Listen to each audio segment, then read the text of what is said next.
Doctor Zakir Naik صاحب کا programme تھا قطر یونیورسٹی میں، ہم اس کو دیکھنے بھی گئے، اس کو سننے بھی گئے. میں نے زندگی میں اتنا حاضر جواب اور اتنا مطلب ہے کہ ایک رینڈم طریقے کے ساتھ جس کو قرآن مجید پورا یاد ہے، میں نے ایسا انسان نہیں دیکھا تھا. اور جتنا اللہ تعالیٰ نے اس کے زبان میں تاثیر ڈالی ہوئی ہے، مطلب اگر پورا مجمع بیٹھا ہوا ہو جس کو سمجھ آتی ہوں اس کی زبان کی کہ وہ کیا کہنا چاہتا ہے اور وہ کیا کہہ رہا ہے، تو کسی بندے میں ہمت نہیں ہوتی کہ وہ اٹھ کھڑا ہو جائے اور وہ پروگرام یا تقریر جو ہے وہ ادھورا چھوڑ کے چلا جائے. ایسا کبھی نہیں ہو سکتا.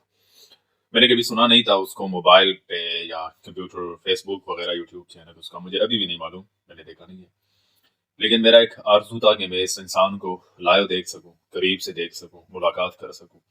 وہ الحمدللہ پوری ہوئی. اور بہت سارے علماء سے، جو علماء تو میں اس کو نہیں کہہ سکتا، جو گلی محلے کے امام صاحبان ہوتے ہیں، ہم خود عامی ہیں، ہمارے پاس علم کی کمی ہے، لیکن بہت سارے لوگ جو ہے کسی پرسنالٹی سے جیلس ہو جاتے ہیں، کسی شخصیت سے جیلس ہو جاتے ہیں، اس وجہ سے پھر وہ اس کے اگینسٹ باتیں کرتے رہتا ہے. لیکن اس طرح کا انسان میں نے نہیں دیکھا ہے. ڈاکٹر ذاکر نائک صاحب جو ہے بہت زبردست مفاہمت والا انسان ہے اور بہت اچھے طریقے سے اپنے سامنے بیٹھے ہوئے انسان کو سمجھاتا ہے، چاہے وہ کوئی بھی سوال انسان کر لیتا ہے. دوسری جو سب سے بڑی خوشی مجھے ہوئی ہے وہ یہ ہوئی ہے کہ جس نے مفتی تقی عثمانی صاحب کے بارے میں کچھ فرمایا نا، اسی ٹائم میں مجلس میں بیٹھا ہوا تھا، مجھے بینگ پاکستانی مجھے فخر محسوس ہو رہا تھا کہ میں مطلب پاکستان سے میرا تعلق ہے، اور پاکستان میں الحمدللہ ابھی بھی ایسے علماء کرام بیٹھے ہوئے ہیں جو مطلب دین کی خدمت اتنے سخت طریقے سے کرتے ہیں کہ اس میں کوئی دوسری بات ہی نہیں ہوتی. جس طرح مفتی تقی عثمانی رحمۃ اللہ علیہ نے عزا کے بارے میں فتویٰ دیا، وہ ڈاکٹر ذاکر نائک صاحب بتا رہے تھے کہ ہم چلے گئے پاکستان اور ہم ایک کانفرنس منعقد ہوئی عزا کے بارے میں، تو اس نے ایک اسٹرانگ فتویٰ دیا کہ بھائی اس کے بارے میں کوئی دوسری بات ہے نہیں. اسرائیل واپس ہوگا، یہودی واپس ہوں گے، اور حماس جو ہے وہ تب تک نہیں روکے گا، وہ تب تک اپنی جنگ اور اپنی قتال نہیں روکے گا جب تک آخر یہودی فلسطین سے نہیں نکلے. یہ فتویٰ ہے، باقی کوئی اور آپشن ہی نہیں ہے.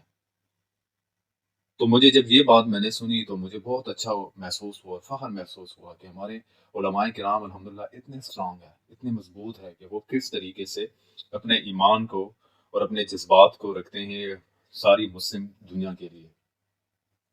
ہم ہوپلیس ہو چکے تھے، جو کچھ ہو رہا ہے، جو کچھ ہو رہا ہے پاکستان میں، کہ شاید پتہ نہیں ٹھیک ہو جائے گا یا نہیں.